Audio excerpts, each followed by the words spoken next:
lagi bersama saya Siti Aisyah Ritoma sebagai host, dan saya juga sudah ditemani seorang narasumber Kak Dasmia Sufiani. Kami akan menjelaskan mengenai peringatan dini banjirop di daerah Belawan pada bulan Mei 2021.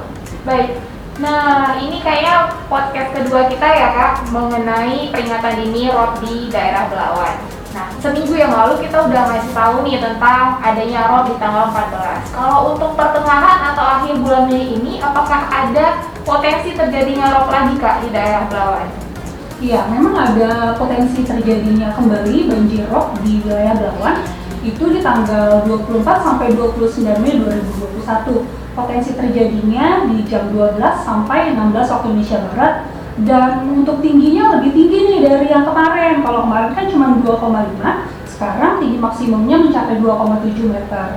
Nah, berarti akan ada potensi rob pada tanggal 24 sampai 29 Mei ini dengan ketinggian lebih tinggi malahannya Kak, di tanggal 2,7 meter.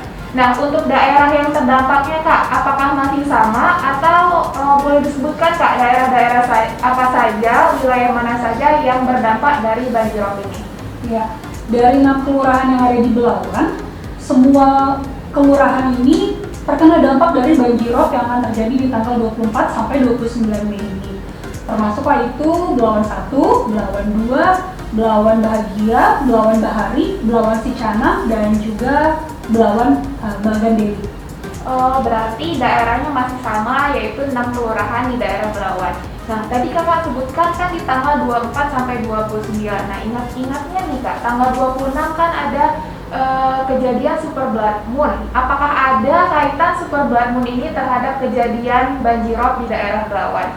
Dan sebenarnya apa sih Kak super blood moon itu, boleh dijelaskan mungkin sedikit ke sobat BMKG? Jadi super blood moon itu sebenarnya adalah kejadian gerhana bulan total, namun terjadi pada saat bulan berada pada jarak terdekat dengan bumi.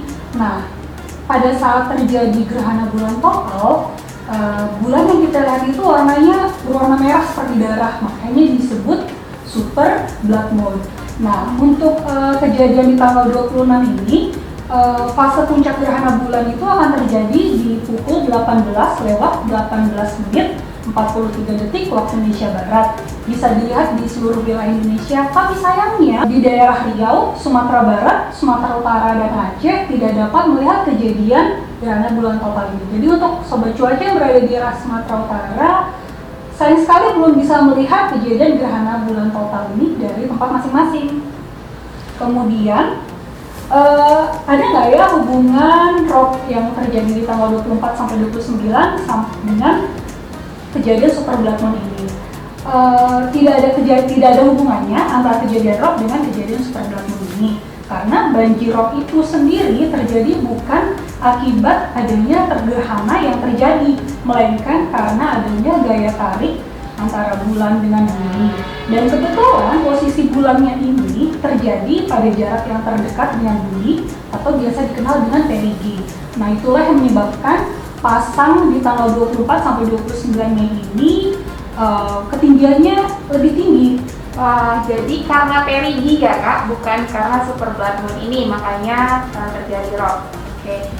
Menarik sekali ya Sobat BMKG. Nah, kita kan sudah tahu nih Kak, akan terjadi, mungkin diperkirakan akan terjadi rob di tanggal 24 sampai 29 Mei. Apa saja yang bisa dilakukan untuk mengantisipasi kejadian rob atau mitigasi bencana nih oleh masyarakat yang ada di daerah-daerah terdampak? Masih dengan pesan-pesan yang di episode sebelumnya, yang perlu sobat lakukan adalah yang pertama, tetap dapatkan informasi terupdate dari Stasiun Meteorologi Maritim Belawan, baik dengan cara menghubungi langsung ke stasiun kami ataupun dari media sosial Stasiun Meteorologi Maritim Belawan. Kemudian, jangan lupa juga jika mulai banjir, selalu simpan surat-surat penting dan barang-barang berharga sobat di tempat yang lebih aman. Kemudian jangan lupa juga untuk mencabut alat-alat listrik di rumah sobat untuk menghindari adanya sambungan arus pendek. Jangan lupa untuk memfollow sosial media Stasiun Meteorologi Maritim Belawan yang akan ditampilkan di layar untuk terus mendapatkan update informasi tentang maritim di sekitar wilayah Belawan. Baik, demikianlah informasi peringatan dini banjirop di daerah Belawan dari Stamar Belawan Podcast. Sampai ketemu di podcast berikutnya.